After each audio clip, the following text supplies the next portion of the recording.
جوزجان کې د کورونا ناروغۍ له امله 12 کسان مړه شوي. سلام، زموږ چینل ته په خیر راغلاست. د طالبانو تر کنټرول لاندې باختر اژانس نن خبر ورکړی چې جوزجان کې تر دې دمه نږدې 7000 کسان په کورونا اخته شوي دي. د جوزجان د عامې روغتیا یو مسؤل خالص قادري ویلي چې په کورونا اخته کسانو کې 12 تنه روغتون ته تر رسېدو مخکې مړه شوي.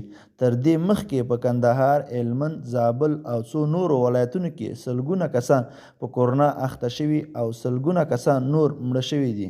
روغتیا پالانو ټینګار کوي چې کورونا خپرېدو د مخنیوي لپاره روغتیایي سپارښتنې او پاکوالی رعایت او په تیره بیا جوش کړي یا تصفیه شوي اوبه وڅښل شي.